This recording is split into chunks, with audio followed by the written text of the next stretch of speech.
Hema Rajagopalan is the founder and artistic director of Natya Dance Theatre, an organization that specializes in performing and teaching Bharatanatyam, the dance theatre of India.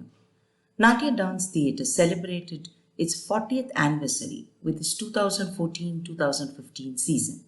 She is a dancer, teacher, choreographer of international repute, committed to preserving Bharatanatyam in its full integrity and developing the art form in new directions and bringing it to diverse audiences.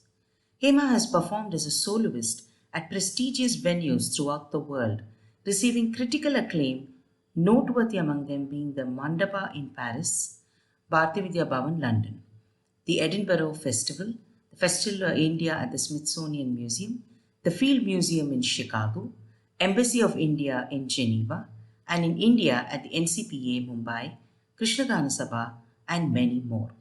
Her gurus are some of the foremost figures in Bharatanatyam: Padma Shri awardee Shri K. N. Dandayudapani Pillai and Padma Bhushan awardee Srimati Kalanidhi Narayanan. Among the many prestigious awards that Hema has received are an Emmy Award for the PBS production of the World Stage Chicago, 7 National Endowment for the Arts Choreography Awards, and in India, the Vishwakala Bharati Award for Artistic Excellence. In 2004, she was the first choreographer working in an Indian movement tradition to be selected by the Chicago Dance Makers Forum to create new work, and was also honored by the Bhairavi Fine Arts Society and the Cleveland Tyagaraja Aradhana with the Nritya Seva Mani. Hema is the first US-based dancer to receive this award in 2011. She was honored with a Lifetime Achievement Award by the Surya Dance Festival in St. Louis.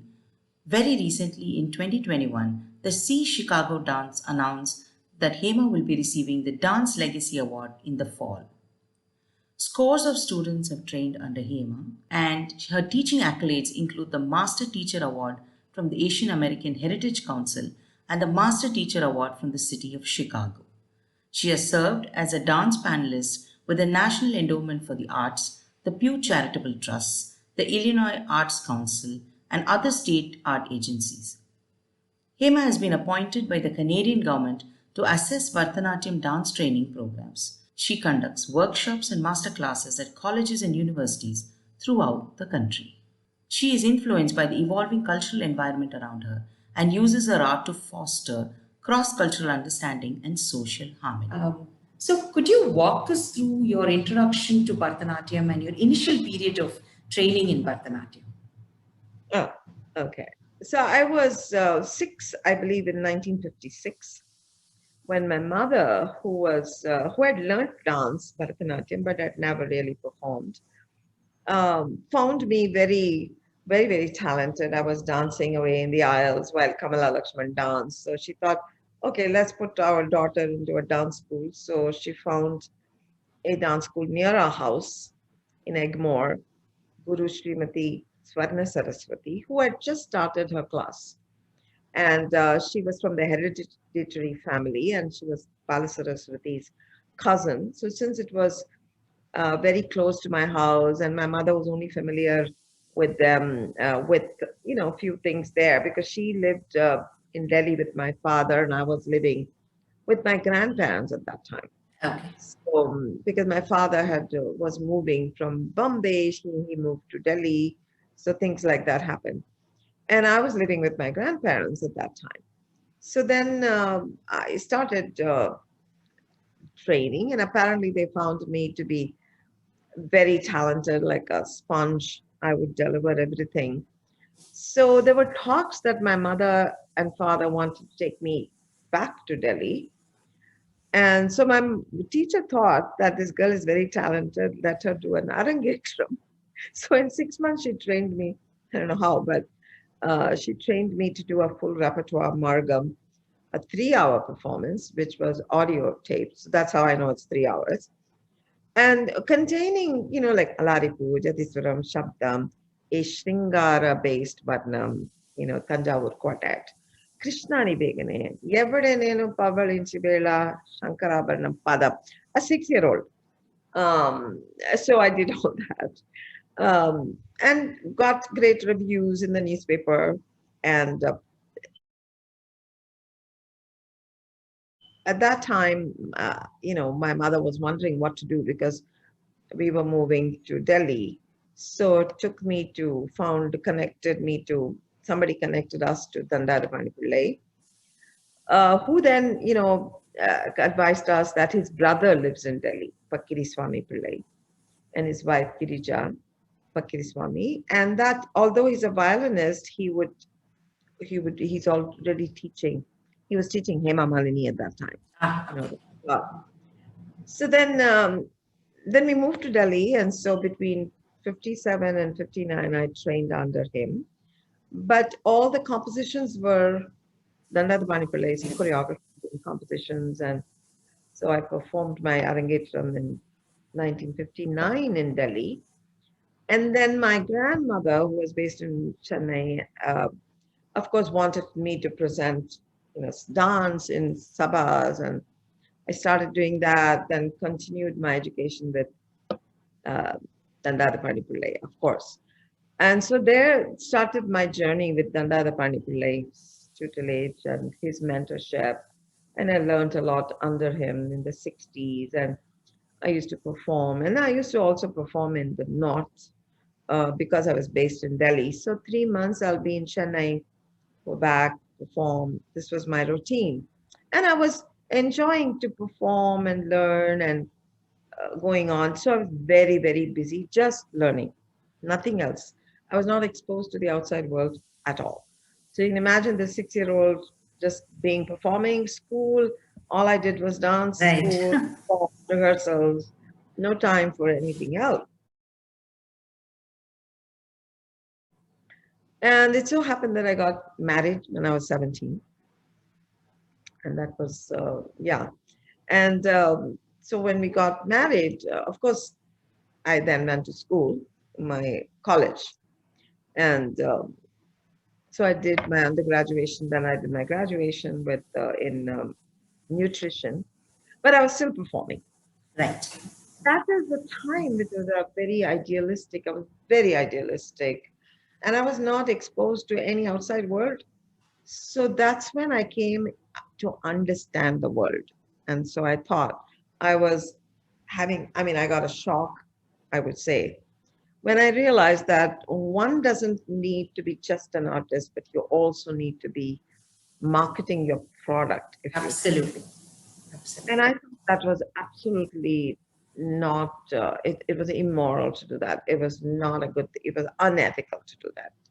So I felt the bureaucracy and the political climate there just did not work for me. And my parents were very good friends with Sonal Man Singh. My husband's uncle was very good friends with her. So at that time, in order to audience develop, she did Odissi and I did Bharatanatyam. Right.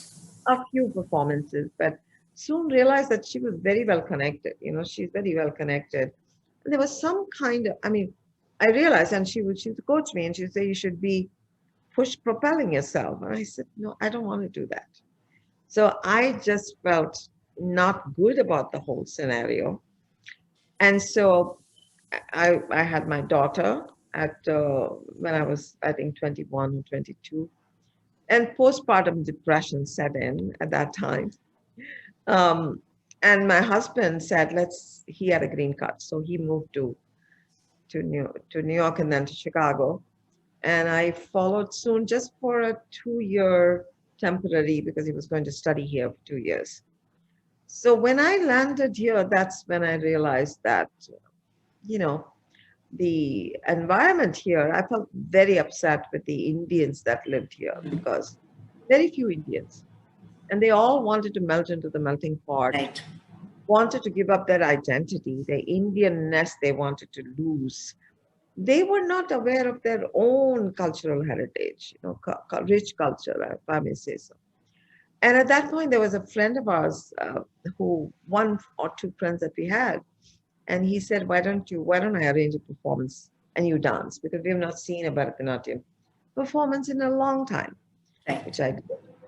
Then a few students, parents wanted me to teach.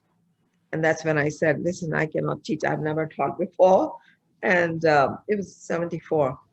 when I called my guru, Dandadapani Pillai, and Vadyar said, no, no, no, go ahead and teach. Nothing will happen. You'll learn how to do it yourself. And unfortunately, he passed away that year. So I learned a lot from Dandadapani Pillai, of course, his compositions, his way of choreographing, he was such a visionary. He was far ahead of his times of utilizing space, dynamic momentum, and so on and so forth. So even though I was very young when I saw his work being done, I think I still carry all his principles, and that's how I choreograph. And I also had the good fortune of meeting with Kalanidhi Mami in the early 80s when I started learning from her and found how inadequate I was in Abhinaya. And that's when the Abhinaya journey started. No. So that was my story. And I started teaching in a small way, and then it expanded. And I used to tour with my musicians every year from 1980. I used to have two tours, one in the spring and one in the fall.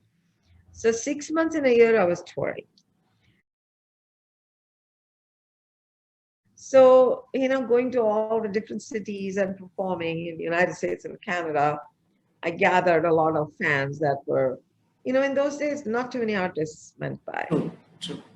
So then there used to be students that came to me from all different parts of the United States and stay with me in the summer to learn. So my school expanded. So after a certain while, which I didn't talk about earlier, the school expanded. I started doing arangetrams. Then after arangetrams, people just dumped it. You see, nothing happened after that. So that was when the dance company formed in 1995, and I realized that there was no point in my creating something and dumping it. Right. There was no continuous afterwards. So I must give them a platform. I must give them an opportunity to come back, and that's how the dance company formed.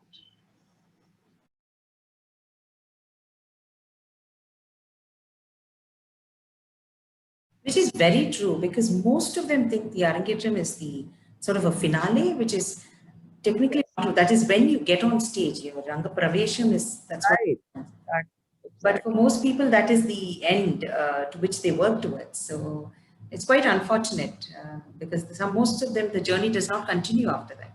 Yes, yes. Yeah, but So that's how the dance company started, and I want to say that dance company has performed in prestigious places, has won universal acclaim, and we won an Emmy Award for the production. So and then we also collaborate with a lot of well-known artists like Yo-Yo Ma or the Chicago Symphony Orchestra. right. So also through the dance company, I mean, the point is if the teaching and the regiment is such that you strive for artistic excellence, the dancers are also at that level. At that level, they And automatically rise. Yeah. right. So if you give them opportunities to perform, then now the dance company starts touring. See, that's how it was. So that's where we are now. It's a very big organization, of course, run by a board. And so we have a school and we have a dance company. We have several teachers who are my own trained students, apart from Kritika being my co-artistic director. She also artistically moves the organization forward. It's beautiful. So it's not just contemporary and traditional. I also would like you to touch upon some thought processes on how you bring traditional dances with relevant ideas and practices that we can use for today, not just perhaps a Naika Baba, but there's so much more that you bring with dance. So perhaps if you could touch upon that, that would really help us as well. Yes, I think I was very fortunate. See, my work just grew organically. It was not, so when I say organically, it so happened that for example, 1995, I believe it was when our office was situated just opposite um, um, modern dance companies and the artistic director. So I used to go into my office, they used to go into their office, and one day we just met in the lobby and she said, what do you do? I mean, what is Bharatanatyam and how do you do?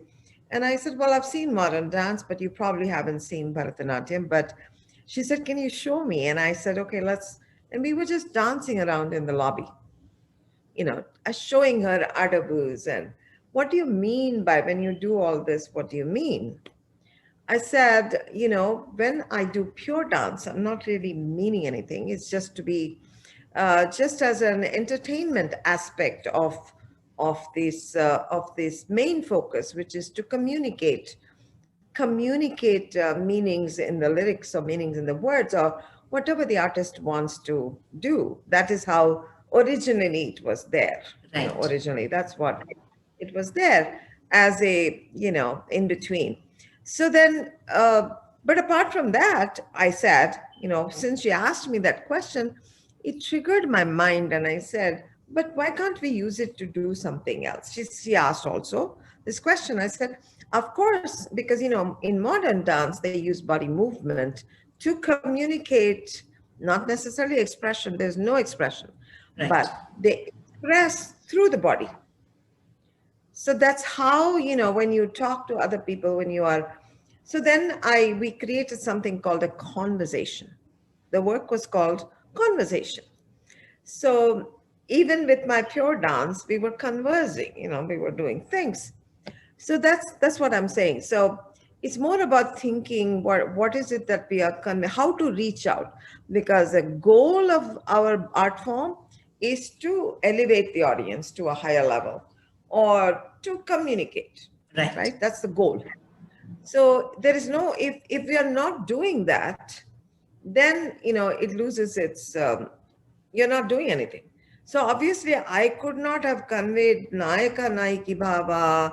That at least maybe you can, but not Bhakti and Jivatma meeting the Paramatma to a diverse audience. How do I communicate that? How do I communicate our epics, at least epics, dramatic, Ramayana, we can tell a story and we can talk about it as a narrative.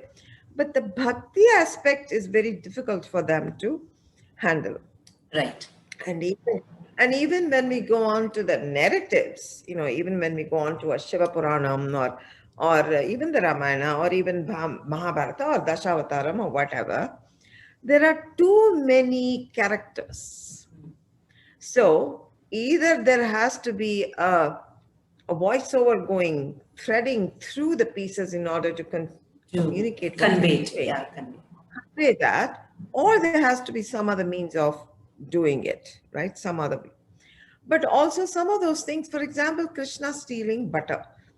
What does it, how to a lay audience will you make them understand? Why does Krishna, by the time I tell you about Krishna and for you to understand what it is going to take, it's not possible and you're not going to understand it. But also understanding the underlying values of our own Puranas, we need to be educated. That is where I think a teacher in Bharatanatyam, whoever's teaching Bharatanatyam, needs to be very educated and continually reading our philosophy and interpretations of different aspects. Otherwise, you cannot be communicating to. You can only be talking to Chennai audiences, if at all. But even then, the current generation not getting it. Right. That is why there is an unrest and they say, oh, this is so outdated. We can't understand it. Why? Because we are not able to talk in their lingo, in their language. So for example, if you tell them stealing butter, why do we steal butter? And it is there in our in the philosophy of Bhagavatam or whatever, because Krishna loves butter because it melts. The quality of butter is to melt. So he loves to eat butter. Where is the butter? If you keep your heart like a butter, he will come and reside in your heart. Right.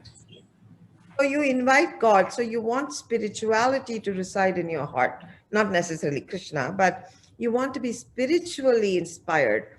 If you want to, so in order to do that, you must have love for everybody, just like my melting. So things like that, I communicate, aspects like that.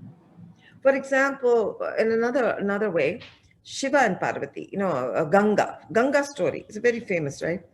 Ganga comes down and gushing with so much of dynamic, fervor Power that she and yeah. power. And then Shiva controls her and, puts her locks her up in his matted locks. Right. Now, I don't like that because I don't think any woman would like that either, you see? So the way I interpret it is differently. So I say, Ganga was a river that, was in heaven and came down with so much power that Shiva was so just totally admiring that quality and wanted to acquire that and wanted to be one with that Ganga. Right. So the way you put it, the way you approach it without too many characters involved, and making sure, like for example, Brigu, Sage Brigu, whose eye was, who became a bee and circumambulated. So that's a very valid point for feminism today, so that women can feel that, even our Shastras have, even our Puranas say that. So how Shiva and Parvati merged to show Brigu that they are one, they're not two. So these and the story is very intriguing, it's interesting to them. And transformations always keep happening. They love avatars and transformations and, Harry Potter stories and those kind of things. And our art form, our mythology and stories are so colorful that it's appealing to all age groups, So I'm doing one recent production which I'm going to premiere, which is called Love Transforms. So I'm going to take some different episodes from different pieces and weave them together to see how love can transform, which is a universally appealing theme, So from that point of view, yes. And from movement vocabulary, one thing that I want to say is the adavus are there. Now the adavus are not every Bani has a certain, like I know you have a Bani, your Tanjavur Bani, Sudarani Raghupati, correct? Yes. That Bani has a certain appeal and there is a certain way of doing things. Then we have our Bani. My Bani is Dandada Bani, Blaise Bani, also Tanjavur. But in the same Tanjavur, there are different Banis, correct? Yes. But I want to say that even in those days, I'm talking about even in the days when I learned, there was a Vaduvur Bani, then Tanjavur Bani was there, Yellappa, Kanchipuram Yellappa Pillai's Bani was there, Dandadapani Pillai was there, then Kalakshatra was there, Dandadapani Pillai was teaching there first. So what I want to say is that there were slight variations. There were not immense variations, but they stuck to their pedagogy. And, there was no need for them to work on movement vocabulary. Whereas now, if you look at the Bharatanatyam scenario, the nritta has really developed and, people are using dynamic movements, the jatis become longer and you know how it is. So then, it's visually appealing. Right. Because that's where you catch the audience. And that's where I also have been exposed and I rebel in pure dance. So, but knowing your foundation is very important.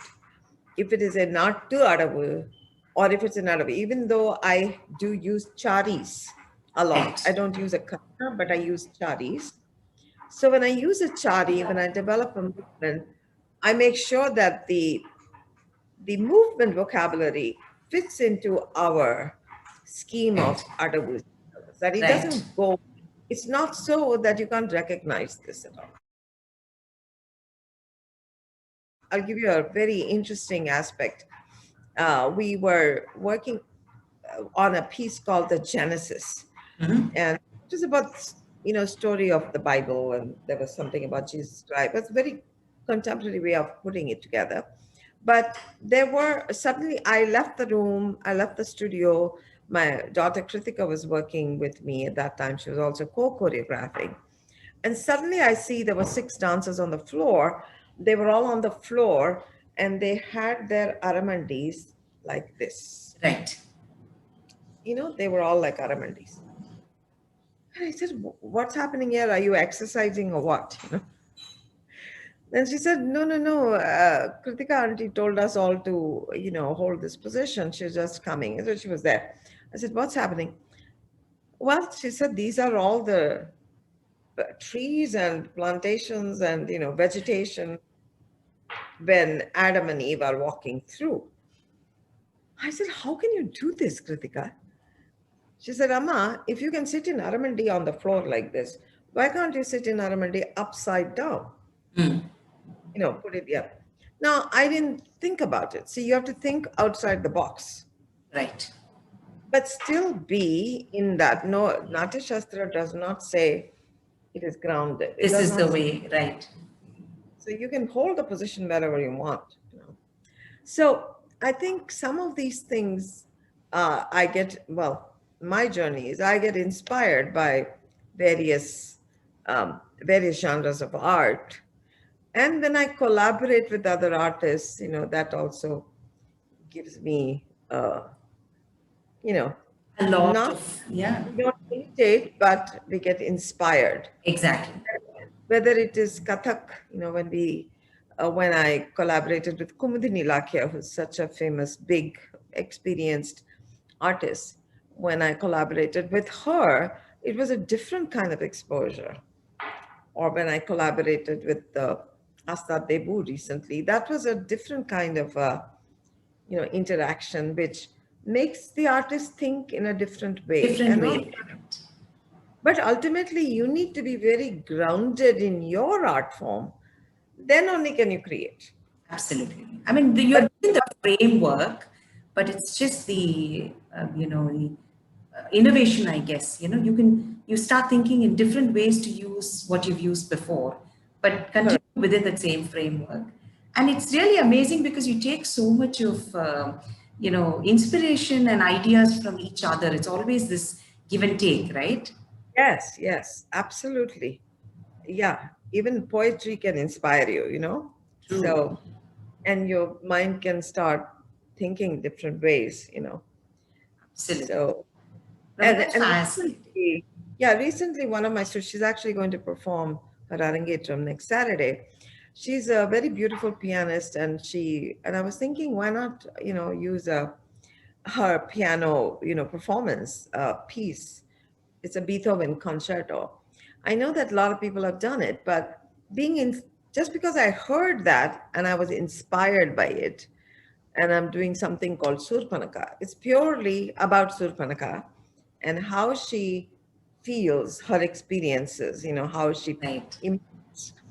So I think, and why do I do that? Not because, why? There has to be a reason, okay? Why is it necessary for me to bring in a piano concerto in an Arangetram? Is it just because I want to be contemporary or whatever? No. One, because this child has spent so many years learning piano. And this is one way of showcasing hard work. Right, absolutely. Right? Two, it will be very appealing to a large number of audience because many of them, many of our peers and many of their friends would be listening to Western music. Anyway, we are absolutely. But if this has to be done just because you want to do a show, but Chennai season music academy piano concerto, it won't make any sense. You know, there has to be a reason why you want to do a contemporary piece. I mean, you want to contemporize or you want to do something different. That's why I'm saying that you need to be organically moved in order to go to that point. You don't force yourself to go into that point. And ultimately, the audience is, you need to convey what your idea to the audience, so, or your emotion almost to the audience. So if the audience is not going to connect with what you're doing, or if that's not their milieu, then you're just reaching out in the wrong sense. So art does not reach the audience in the end. And that's unfortunate because your idea would have been evolved for a different audience then. So actually connecting and recognizing the correct audience is equally important for any dancer. Absolutely. And when you talked about Naika Bhava, I don't have a single performance when I don't use Abhinaya in its most subtlest form. Even if it is, even in Asta Debu's, work that we did together, which was called Inai,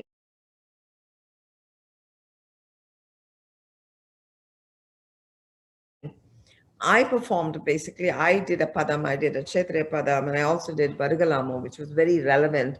But I treated Vargalamo in a different way because Black Lives Matter was the theme at that time here in United States, and a lot of unrest is there. So I talked about marginalization in every genre, in every uh, strata, whether it's at Right. work or whether it's at home, whether it's in a party or wherever, marginalization happens. And how would Nandanar's Gopalakrishna Ka Bharati's words fit into this, right? So I think it's a question of getting the right lyrics, getting the right amount of um, feel for what you want to express. And certainly our Naika, our Padams, have a whole, I would say, a treasure chest of emotions and poetry, which is simply marvelous.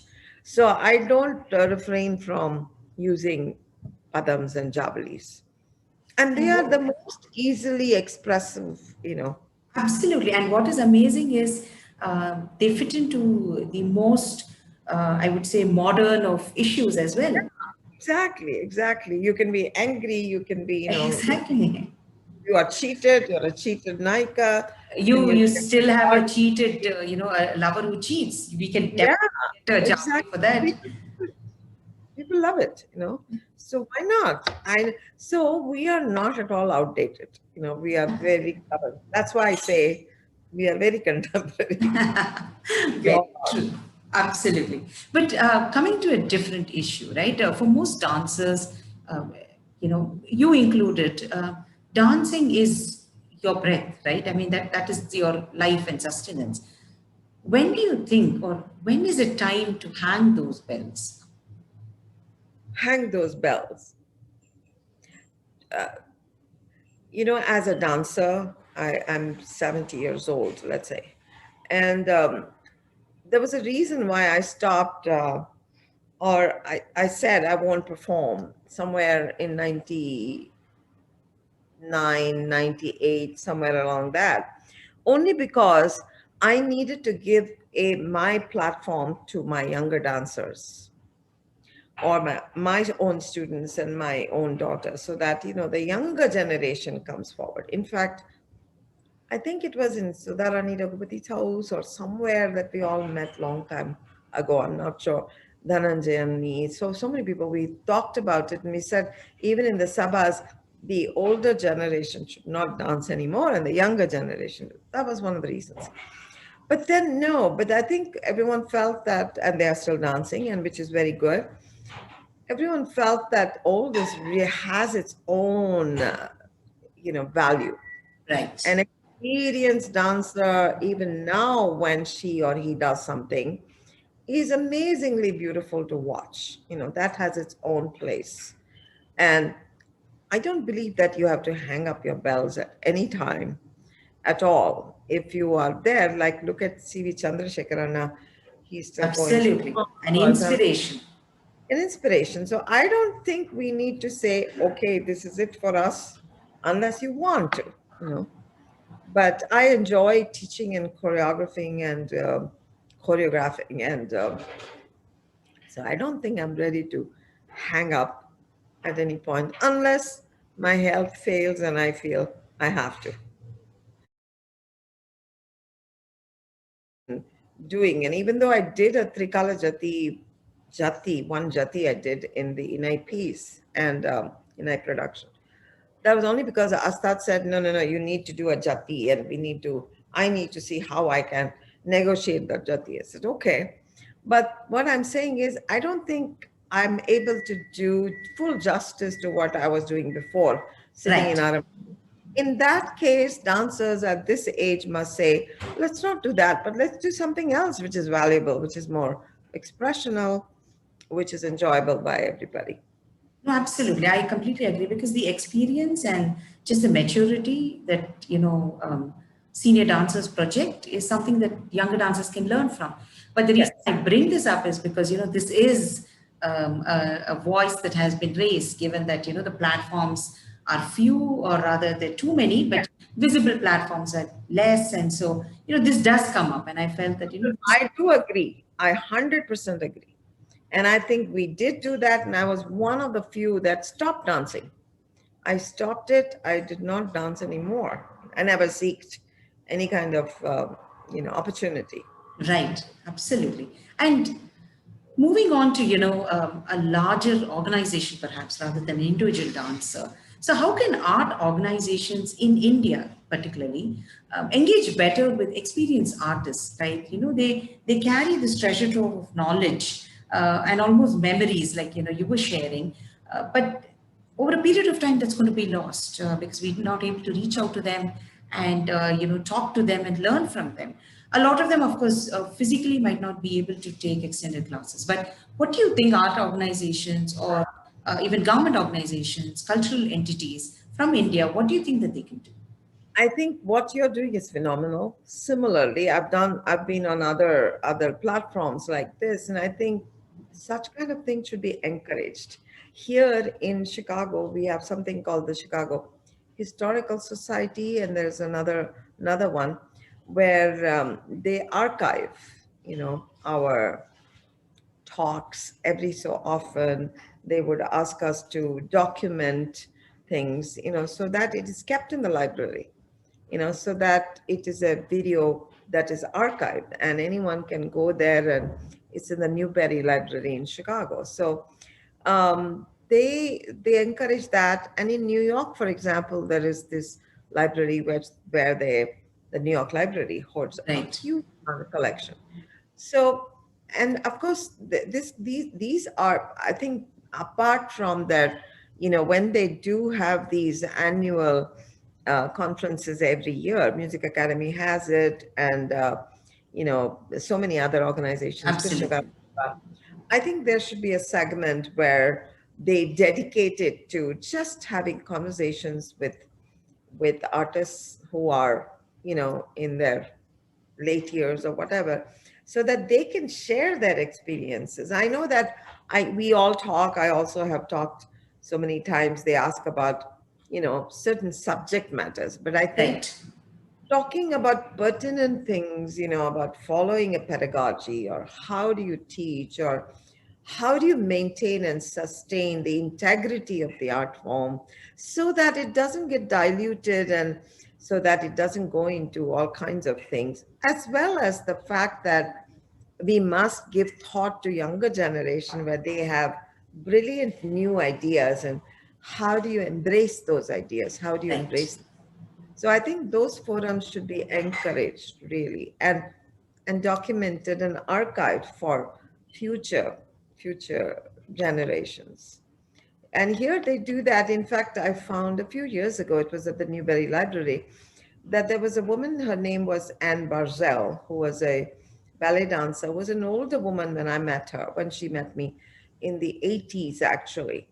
So she started this, she was having, so, and she donated all her archives to the Newberry Library. Wow. And so that's where they connected with me.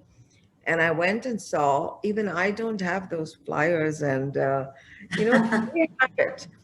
So it's from the early 80s, when I don't even have those flyers. So what I'm saying is, and they are very interested, for example, even with simple things like, how many students did you have? Do you have a thing? Have you written some notes in your handwriting? I said, yes, I have. When I sketch, can you part with that? Can you take this thing? So our team is actually working, because my garage is full of my archives, and there are interns working to document and collect and archive and label and treat them properly to donate it to the library. So I think it's important, if I have to think back and say, okay, in in some 80 or something like that, I did a production called this Dance of Life, which I did, which was on different religions. And my thought process, I Right. have a, I'm sure all artists have those kind of things. But then for a student who really wants to learn and say, how do I proceed to choreograph? Right. If they go back and say, okay, what did I do first? What did I do second? They kind of get inspired. Not that they have to copy, but they can get inspired and continue. And these are important documents. Absolutely, because it's actually getting into your mind. And I think that's fascinating because the way you thought about it, perhaps the way you changed or pivoted an idea, just because you saw someone else dance or you saw a better interpretation of something, Yes. your mind is so rich, right? And that's what the whole point of these podcasts as well is to document for posterity, because most of us never really deep dive or talk about certain subjects. It's more Right. like, how is it here or how is it there or are you performing? But it's very important to go into the mind of the person to see what they think about certain things and how they've changed. Perhaps you've changed so many ideas over a period of years, or you stood by some, right, very strongly. Yes. Yes. Stood by, definitely, because I want to hold the integrity of the art form. That should not get away. But at the Yeah. same time, how do I negotiate this thought to the others, right? So then the group choreography, for example, started somewhere in the 70s because late 70s, because my students were there. Now, in the first annual day, they all did solo, solo, solo. Then next annual day, there were more, like 15, 20, 30. How do you put 30 people on the stage within that framework, right? So then you start choreographing, then you start Right. putting it together in a group production. But I was never happy with putting them in a group, Jatiswaram, everyone doing the same side. No. So I was very interested in, creating new patterns so that they're not just visually the same. Then it loses its intent. It's like 10 people doing the same thing. No, Mhm. that's not going to happen.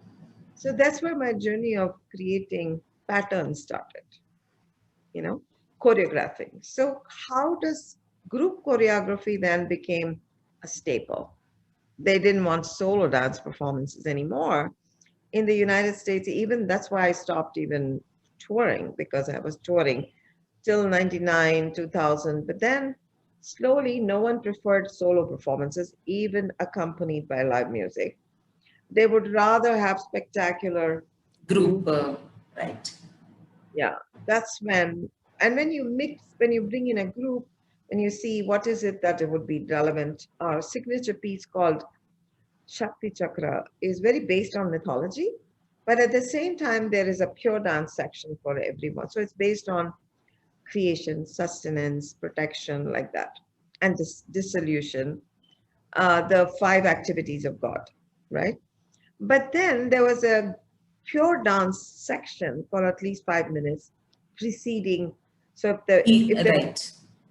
so if there was creation, if Brahma is creating the world, Vishnu is lying and his Nabi Kamalam is opening, all that comes later. It's a narrative. But Mm. can the audience understand that just simply through a group performing?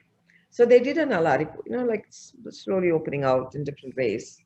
So it was something like that. So what I'm saying is, in order to convey that idea to a diverse audience, I needed to use pure dance. So, like that, at the same time, I'm using Alaripu, I'm using pure dance, I'm using Adavus in a group, but it gives you a visual image of something sprouting. And actually, what happened was, I can tell you that very clearly, because that's very interesting. I was thinking, this creation, how would I show creation? How do I show creation? I know that God thought about this, Brahma created, but there would be even that, even from his Nabi Kamalam, even from his Nabi, the sprouting has to come, even the thought has to come. And of course, from the Rig Veda, the opening comes from, Hiranyagarbha. So it was a seed originally. At that time, there was a person that came to my house and he was waiting for my student to finish. He was a scientist. and he had come to a lab here. He was a scientist from India, actually, and he was visiting. It was at that time that they had developed the quark, which is the smaller part of the atom. Absolutely. Yes. Okay. So I didn't know that there was something inside. I know protons and neutrons, I knew that, but this is even smaller than that. Smaller. So Yeah. no, they just found the quark, and the scientist was responsible for that. And he said it is this quark. So that's how I started visualizing, and I drew on my paper how I would. So there would be one quark that comes up, opens up like that, right? So I think inspiration from various, you need to be like a sponge, open to anything. And then, do that. And it's it's actually fascinating because I just go back to when you were hesitant to even teach, and you just see this beautiful progression where you take from science and you're choreographing for your students, and that journey itself would have been absolutely fascinating for you, not only Yeah, for us, but yeah. be fascinating. Absolutely fascinating. Even the simple things like I studied microbiology and I did the synthesis of protein. It's like ribosomes and DNA and RNA, that ladder. But I never understood it. All I did was memorize it and never Get really it did it. done. So one day I was walking through a museum here, Science and Industry Museum, and this visual was playing. It was a visual. And I said, "Oh my God, this is protein. My God, this is how it is." I stood and the thing and the coming. So right away, my mind, started thinking about patterns, what it does, when you create ladders, for example, or, how do you build on it? So then I thought, just simply doing tatetaha, teyum tata, 5 people doing it, why not use that to communicate something rather than just that? Just So that. Yeah. Now that's beautiful. Thank you so much, Hemanti. I cannot thank you enough. You've spent so much time and given willingly. I mean, you've discussed everything that you thought was important in your artistic journey. So we can only thank you because it's as I told you earlier. I think it's critically important to talk to people. You learn so much just by talking to them, and also for a lot of experienced dancers because they've been through it all. So you see the journey, you see the way they've innovated, you see their changes, and you learn. You learn a lot from them, you take a lot from them. So I can only thank you so much for spending so much time with us. thank you. I appreciate it. Thank you so much. Thank you.